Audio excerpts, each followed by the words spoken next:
I've had a pretty long day today. Um, but I'm back.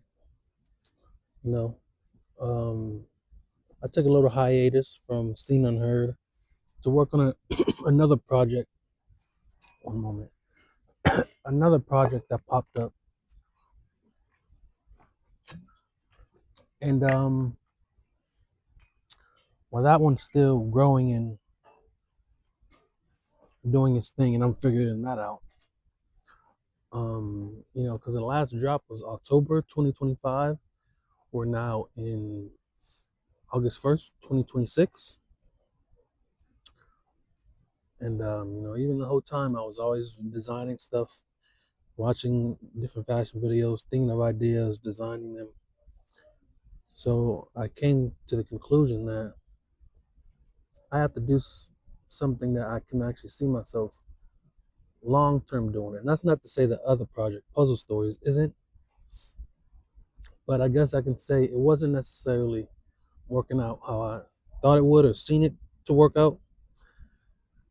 So I decided I'm gonna return back to. Oh, there's a crazy man walking. Well, he's doing him. Return back to this, which is something that I have real love for. It's it's something that allows me to express myself in the most vulnerable and open way possible. You know, I get to share with the world my mind and how it works. I get to express deep thoughts that I've always had, but for some reason I never say or tell anyone about. And I get to open up to people and you know even find a um, forever group, I guess, of individuals that I can connect with and meet and share life experiences with. Because growing up we were always moving and moving and moving, so I never really kept the same friends too frequently. I can count on both fingers the amount of schools I probably attended.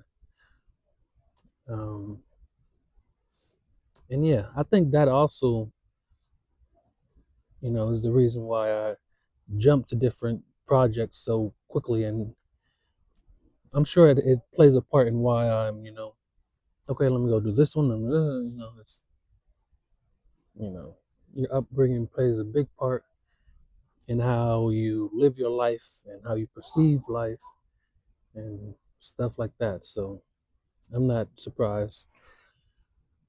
But during this time, I've also been able to, you know, analyze and understand why I do certain things and why I think the way I think and the reasoning behind, just my overall me. When people say you got to take time out to get to know yourself, I God, because He created me, He knows me the best. But after that, there's no other human being on this earth or spirit or whatever that knows me better than I know myself. And I'm proud to say that. I'm proud to say that. Um, but that journey was also a pretty tough one because that didn't start October when I stopped. This journey has been going on 6, 7 years now. And, I was kind of beating myself up today because I sat and I was like, 6, 7 years, you were, I guess you could say, isolated in a way for different reasons. And, you know, from health reasons to different stuff that I can get into in another video later, who knows. And I was just really thinking about, like, okay, after all those years, what have you came out with? Or what do you have? What do you have? And obviously, I came to the conclusion, tangibly, nothing. Financially, nothing. And At first I would go on and think to myself, "Oh man, you wasted your time." But literally, as I'm talking, making this video, I'm I've came to the conclusion that I've gained something more valuable than money, which is, like I said at the beginning, to have a wholeheartedly understanding of myself. You know, a person that doesn't know themselves, they'll let the world influence them, and they'll be, told to be a certain way, and they'll, you know, adjust themselves to be like that way, or they'll watch certain things and morph themselves into that, or speak like that, develop ideas like that. But I've not thought about the things that I observe, but I thought about why. Uh, I've thought about, how can I say this? I've took the time to think about why I even, like, how can I say this? So to put it into perspective, let's say you're observing something and deciding, doing the little calculations in your mind, if you want to associate yourself with it, you're analyzing something. Well, I've, had to go from a person point of view and watch those analyzations.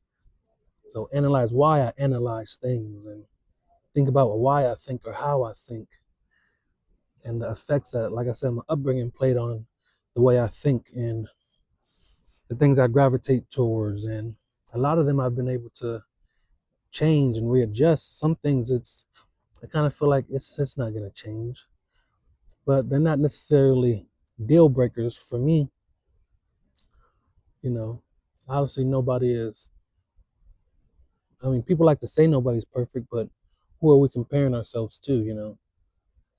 I read something online. I think it was Reddit, and somebody said, like, there's literally only one you, which I'm gonna speak for myself, one me in existence.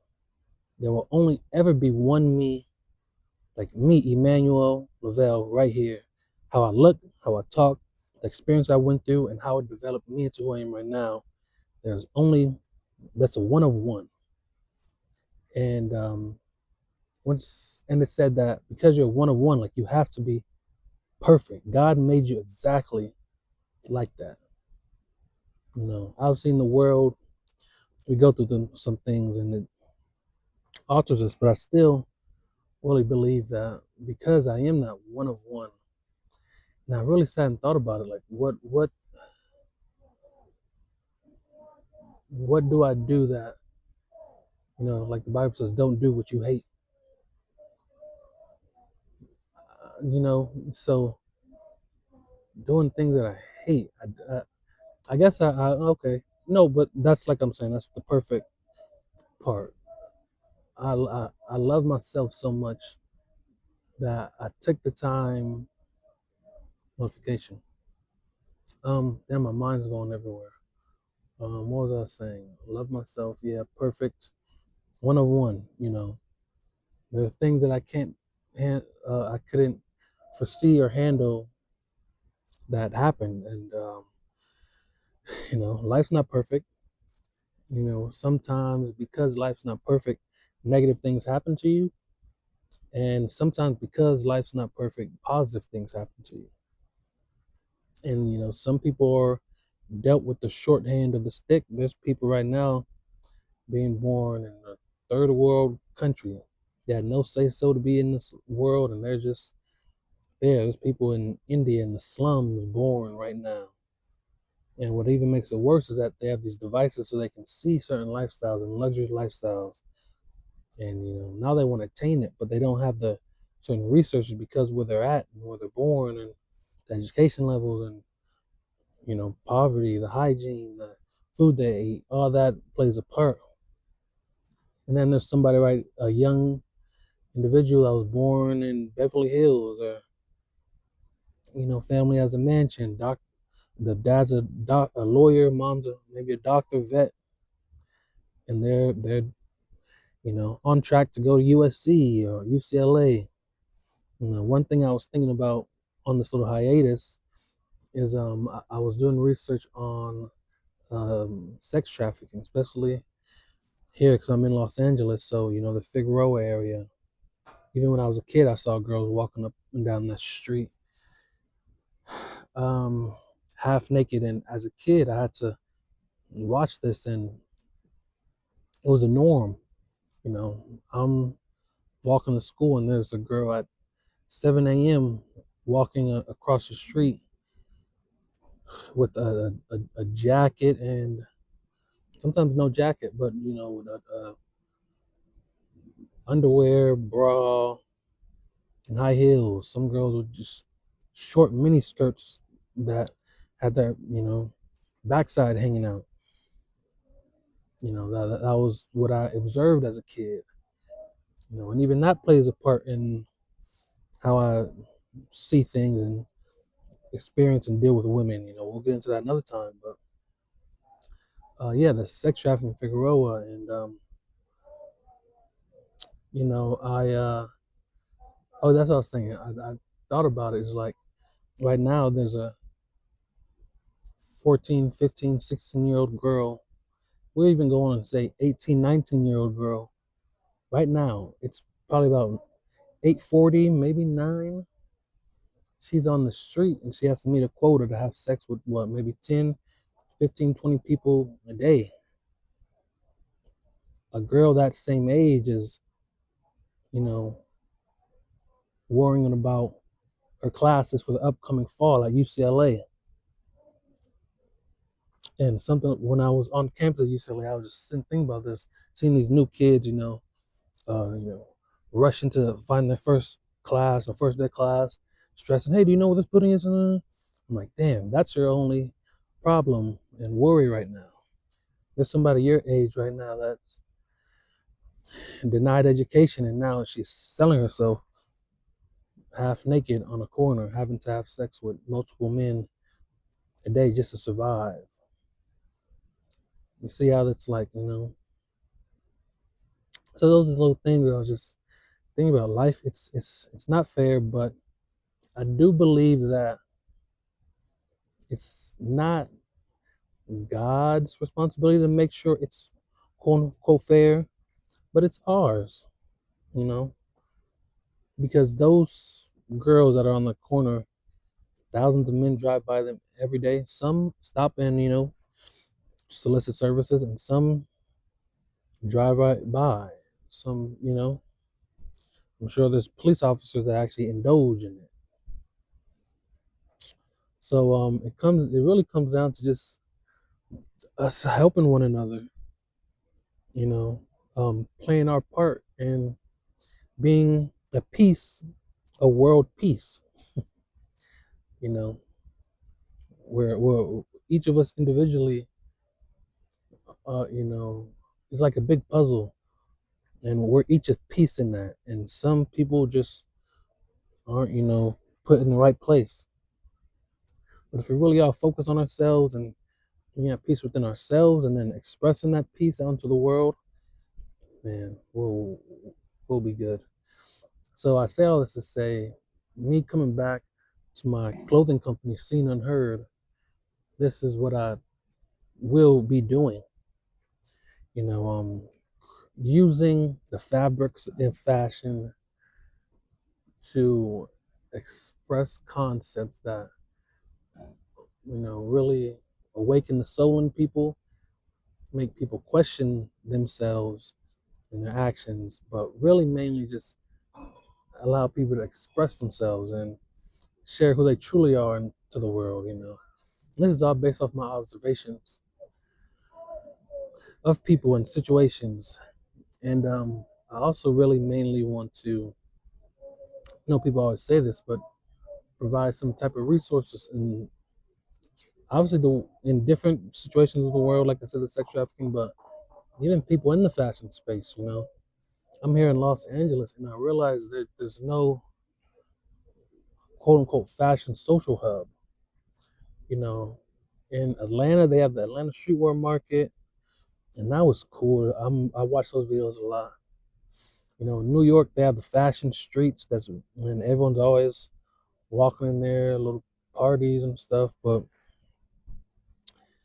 in LA, there's no place to go and just get together with other people in fashion and just talk about stuff, co-work, work on stuff, just chill. Just like it's all spread out. And even then, trying to go in and be welcome to some. So I even want to create a space for that, for creators to come together, work together, a whole system to help each other out. I'm sorry, not I want to, I will do it. So yeah, seen and heard. I'm back. I'm starting with what I have, which is something very powerful, something that I've worked on, and something that I've done a lot of research on. Yeah, and I'm happy to express it to the world. I'm happy to share it with the world, and yeah, trying to think about anything else to say. I'll stop when I got it all out. Um, no, that's it.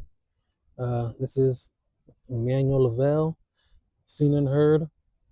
I don't know what I'm gonna call this, but yeah, I'm glad to be back, and I'm looking forward to you know speaking to you all, meeting you all, and just putting some wonderful ideas out into the world.